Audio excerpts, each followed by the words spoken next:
Scene awal film memperkenalkan tokoh utama kita yaitu Top Itipat. Dia pergi ke bank untuk meminjam uang sebesar 10 juta baht atau sekitar 4,7 miliar. Mendengar angka yang cukup fantastis, si teller bank penasaran dan bertanya akan diapakan uang sebanyak itu. Akhirnya Top pun mulai bercerita.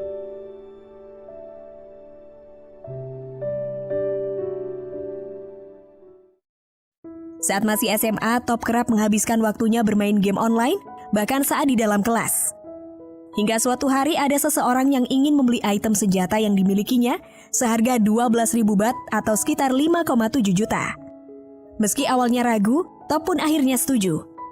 Karena belum mempunyai rekening, Top lalu meminjam rekening milik pamannya untuk menerima uang pembayaran tersebut. Tak disangka, ternyata uang itu benar-benar masuk ke rekening paman Top. Sejak saat itu Top mulai menjual item-item yang dimilikinya. Dari situ Top meraup keuntungan yang cukup besar sampai ia pun mampu membeli sebuah mobil. Saat pulang ke rumah, Top malah dimarahi oleh orang tuanya. Mereka menuduh Top memperoleh uang itu dari hasil berjudi. Saat menjelaskan dengan jujur bahwa uang itu dihasilkan dari game, ayahnya malah tidak percaya. Sedangkan ibunya menyuruh Top untuk kembali fokus ke sekolah. Namun Top tidak peduli dan terus melanjutkan bisnis gamenya sampai dia lulus. Setelah lulus SMA, Top mendaftar ke universitas negeri. Tapi sayangnya dia tidak lolos seleksi. Melihat hasil itu, Top tetap santai dan melanjutkan bermain game. Suatu hari, Top memutuskan untuk membeli PS dan DVD player. Namun saat sampai di rumah, Top dimarahi karena tidak lulus universitas negeri. Top berusaha meyakinkan ibunya bahwa universitas swasta juga sama bagusnya.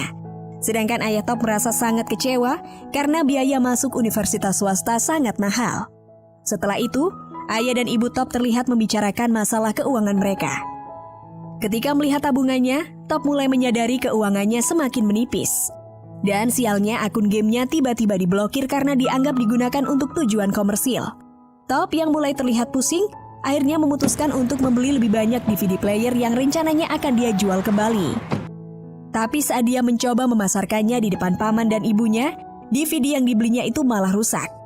Merasa dibohongi, Top pun kembali ke penjualnya untuk menuntut ganti rugi. Tapi penjual itu menolak mengembalikan uang Top. Karena DVD tadi bajakan, jadi tentu saja tidak ada garansi. Top pun kembali ke rumah dengan putus asa. Saat melihat ayahnya di jalan, Top diminta ayahnya untuk masuk ke dalam mobil. Ayah Top menasihati bahwa menjalankan bisnis bukanlah sesuatu yang mudah. Apalagi untuk anak muda seperti Top. Ayahnya menyarankan agar Top melanjutkan kuliah saja, lalu memberinya sejumlah uang. Tapi Top menolaknya. Top justru mengambil jimat milik sang ayah dan menggadaikannya seharga 100.000 baht. Uang ini lantas Top gunakan untuk kuliah. Suatu hari, Top mengunjungi Food Expo dan menemukan ide bisnis baru saat melihat penyangrai kacang otomatis. Setelah mendengar bahwa mesin itu adalah mesin penyangrai pertama di Thailand, Top semakin yakin untuk membelinya meskipun harganya sangat mahal. Top lagi-lagi dimarahi saat membawa mesin itu ke rumah. Dia pun terpaksa mengaku bahwa mesin itu hanya dia sewa seharga 50.000 baht. Top memulai bisnis kacang sangrainya dengan mempelajari ilmu dari pedagang di pasar, hingga dia berhasil menemukan resep yang tepat. Top akhirnya berjualan kacang bersama pamannya di Food Park Mall. Tapi ternyata meskipun mall ramai, kacang mereka tetap tidak laku. Suatu hari saat menemani pacarnya ke pasar, Top mengamati cara pedagang menawarkan dagangan mereka dan mencatatnya. Di depan pasar, Top juga melihat ada orang meminta sumbangan yang berhasil menyita perhatian. Dari sini Top mulai sadar bahwa lokasi juga berpengaruh pada keberhasilan seseorang dalam berjualan. Top lantas meminta pihak mall agar bisa pindah berjualan di depan pintu masuk. Akhirnya dagangan Top laris manis sampai-sampai dia harus meninggalkan ujian demi menyuplai stok kacang dan membantu pamannya yang kewalahan. Melihat bisnisnya lancar, Top memutuskan untuk membuka cabang dan merekrut karyawan. Tiba-tiba pacar Top datang dan mengingatkannya untuk fokus kuliah daripada bisnisnya. Tapi Top mengabaikannya. Dia bahkan sampai dipanggil pihak kampus karena terancam DO. Di sisi lain, Top mulai mendapatkan komplain dari pihak mall karena asap mesin kacangnya mengotori plafon. Menerima teguran itu, Top berjanji akan mengecatnya ulang.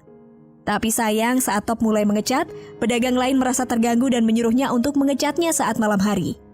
Dengan dibantu ibunya, Top pun mulai mengecat plafon tersebut. Namun saat malam, dia justru diusir oleh satpam karena mal akan tutup. Bahkan Top sampai memberi uang pelicin pada satpam itu. Tapi satpam itu justru mengembalikan uang Top. Si satpam juga memarahi ibu Top untuk mengajarkan tata krama pada anaknya. Top pun semakin putus asa. Selain karena targetnya tidak selesai, ternyata orang tuanya akan pindah ke Cina karena terlilit hutang yang membuat kekayaan mereka habis. Bahkan rumah mereka kemungkinan akan disita. Meski sudah diajak untuk pindah, Top memilih tetap tinggal di Thailand bersama pamannya. Saat berpisah dengan orang tuanya, Top berjanji untuk membawa pulang mereka lagi ke Thailand dan melunasi seluruh hutang yang dimiliki orang tuanya. Tapi ternyata usaha kacangnya harus berhenti karena pemutusan kontrak oleh pihak mall. Suatu hari, saat sedang di dalam mobil dengan pacarnya, pacar Top membawakan makanan ringan berupa rumput laut. Top pun sangat penasaran karena rasanya yang enak. Mengetahui bahwa masih jarang orang yang menjual produk ini, Top pun langsung terbayang ide bisnisnya lagi. Akhirnya Top menjual mesin sangrainya untuk membeli rumput laut mentah. Dibantu oleh pamannya, Top mulai menggoreng rumput laut itu. Tapi rasanya justru pahit dan tidak enak. Hal itu terus terjadi sampai bahan baku rumput laut mereka habis. Belum menyerah, Top lalu menjual semua komputernya untuk tambahan modal. Pamannya menyarankan Top agar menyusul orang tuanya karena kasihan melihat Top yang selalu gagal dengan usahanya. Tapi Top meyakinkan pamannya bahwa dia masih ingin terus berusaha. Mendengar semangat Top membuat pamannya berjanji akan terus membantu usahanya. Suatu malam saat sampai di rumah, Top menemukan pamannya tergeletak bersimbah darah karena terpeleset. Dia pun merasa sedih karena satu-satunya orang yang mendukungnya justru celaka. Siang harinya Top kembali menggoreng rumput laut yang lagi-lagi masih tidak enak. Tapi Top terus saja menggoreng sampai stok rumput lautnya habis. Saat hampir putus asa, tidak sengaja Top menemukan sisa rumput laut yang terjatuh dan sudah diguyur hujan semalam. Karena tidak ada lagi sisa rumput laut, Top pun terpaksa menggorengnya. Dan anehnya, rumput lautnya kali ini terasa enak. Ternyata rahasianya ada pada pengembunan. Senyum pun mulai merekah di wajah Top. Dia dan pamannya yang sudah pulih, akhirnya melanjutkan perjuangannya. Melihat banyaknya pembeli, Top menargetkan pendapatan 1 juta baht per tahun. Namun Top kembali putus asa setelah mengetahui hutang orang tuanya sebesar 40 juta baht atau 12 miliar. Yang artinya butuh waktu setidaknya 40 tahun untuk melunasi semua hutang orang tuanya. Kenyataan pahit lainnya masih berlanjut. Rumah Top ternyata benar-benar disita oleh bank. Suatu hari Top menyadari keberadaan 7-Eleven yang membuatnya tertarik untuk menjual rumput lautnya di sana. Saat mendatangi kantor 7, Top melihat seseorang mempresentasikan produknya. Top pun mencoba melakukan hal serupa di kamar mandi. Sayangnya hari itu jadwal ibu manajer sangat padat, sehingga Top disuruh meninggalkan produknya saja. Tapi saat Top memperlihatkan produknya, dia langsung ditolak karena kemasannya yang tidak layak. Keesokan harinya Top dihampiri pacarnya yang kecewa karena Top tidak melanjutkan kuliah. Dia mengatakan bahwa disitulah pintu kesuksesan berada. Namun Top kembali meyakinkan pacarnya bahwa kesuksesan bisa datang dari mana saja, asal dia mau berusaha. Top semakin kecewa karena pacarnya justru menawarkan uang milik ayahnya untuk modal memulai kuliah kembali. Esoknya, Top langsung pergi ke tempat cetak kemasan. Selain meminta desain packingnya diganti, Top juga meminta nama produknya diganti. Tapi permintaan itu ditolak karena nama Tao Kai Noi yang berarti pengusaha muda itu sudah bagus. Akhirnya Top kembali menemui manajer Sevel. Meskipun sudah menunggu dari pagi sampai sore, si manajer tetap tidak mau menemuinya, padahal dia terlihat mondar-mandir di ruangan.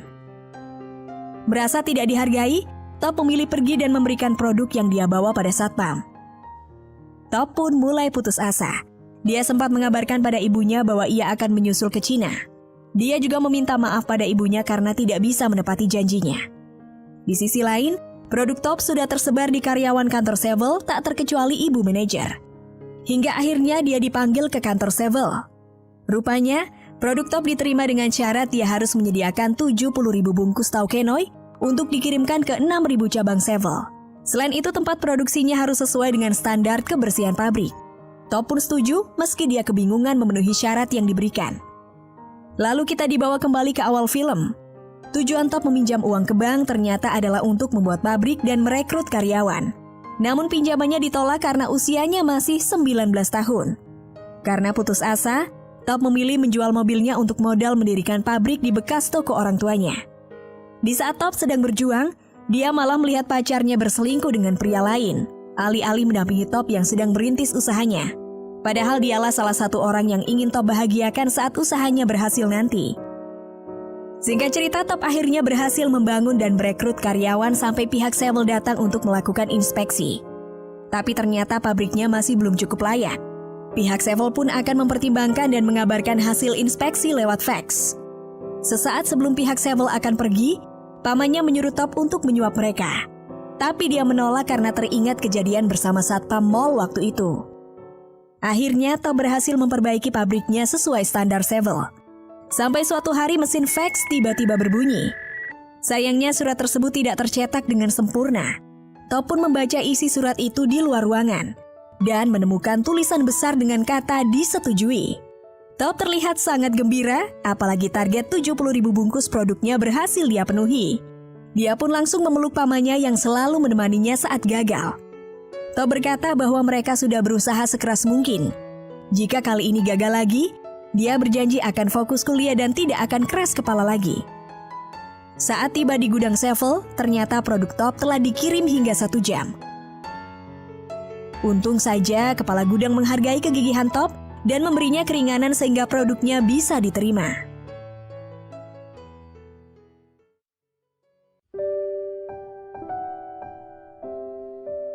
Dengan perasaan lega, Top lalu menelpon ibunya. Top memberitahukan bahwa sebentar lagi dia akan membawa mereka pulang kembali ke Thailand, serta melunasi semua hutang orang tuanya.